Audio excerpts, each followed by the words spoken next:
തൃശൂർ മാടക്കത്തറ കാട്ടിലപ്പൂവത്ത് വീടിന് നേരെ കാട്ടാന ആക്രമണം. വീടിന്റെ മതിലും ഗേറ്റും കാട്ടാന തകർത്തു. പ്രദേശവാസി തൈക്കാട് മുളയിൽ രാജുവിന്റെ വീടിന് നേരെയാണ് ആക്രമണമുണ്ടായത്.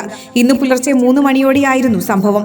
കാട്ടിലപ്പൂവ മൃഗാശുപത്രിക്കും പള്ളിക്കുമിടയിലുള്ള തൈക്കാട് മുളയിൽ വീട്ടിൽ രാജു താമസിച്ചിരുന്ന വാടക വീടിന്റെ മതിലും ഗേറ്റുമാണ് കാട്ടാന തകർത്തത്. 3 കുട്ടികളടക്കം 6 പേരാണ് വീട്ടിലുണ്ടായിരുന്നത്. ആനയുടെ പരാക്രമം കണ്ട വീട്ടുകാർ ഭയന്നു വിറച്ചു. വീടിന്റെ ഗേറ്റും മതിലും തകർത്ത ശേഷം സമീപത്തെ പള്ളിപ്പറമ്പിലേക്ക് കയറിയ കാട്ടാന പിന്നീട് സ്വമേധയാ കാട് കയറുകയായിരുന്നു. കഴിഞ്ഞ 2.5 വർഷത്തോളമായി വടക്കാഞ്ചേരി മേഖലയിൽ കാട്ടാന ശല്യം രൂക്ഷമാണെങ്കിലും കാട്ടിലപ്പൂവത്ത് കാട്ടാന ഇറങ്ങി നാശം വിതയ്ക്കുന്നത് ഇത് 2ാം തവണയാണ്. കുതിരാൻ തുരങ്കപാത തുറന്നതോടെയാണ് പ്രദേശത്തേക്ക് കാട്ടാനകൾ വന്നു തുടങ്ങിയതെന്നാണ് പ്രദേശവാസികൾ പറയുന്നത്. തുരങ്കപാത തുറന്നതോടെ പഴയ കുതിരാൻ പാത അടച്ചിരുന്നു. ഇതോടെ പഴയ പാത വഴി വാഹന ഗതാഗതവും നിലച്ചു.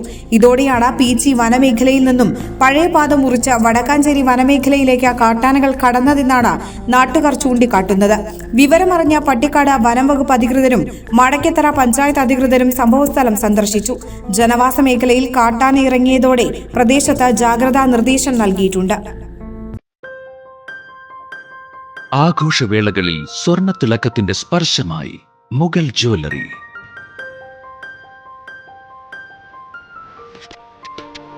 അന്താരാഷ്ട്ര ഗുണനിലവാരമുള്ള BIS 916 സ്വർണ്ണാഭരണങ്ങൾ മാത്രം വിൽക്കുന്ന തൃപ്രയാറിലെ ഏക ജ്വല്ലറി മുഗൾ ജ്വല്ലറി. ഏറ്റവും പുതിയ മോഡലുകൾ, ഏറ്റവും കൂടുതൽ സ്റ്റോക്ക്, ഏറ്റവും കുറഞ്ഞ പണിക്കൂലി. വിവാഹ പാർട്ടികൾക്ക് ഹോൾസെയിൽ വിലയിൽ സ്വർണ്ണാഭരണങ്ങൾ നൽകുന്നു. കേരള, കൽക്കട്ട, സിംഗപ്പൂർ, അറേബ്യ തുടങ്ങി ലോകോത്തര ഡിസൈനുകളുടെ വൈവിധ്യമാർന്ന സമന്വയം. സ്വർണ്ണ സൗന്ദര്യത്തിന്റെ രാജചിഹ്നം Mughal jewellery, NH17 road, Triprayar. You're watching True Line News.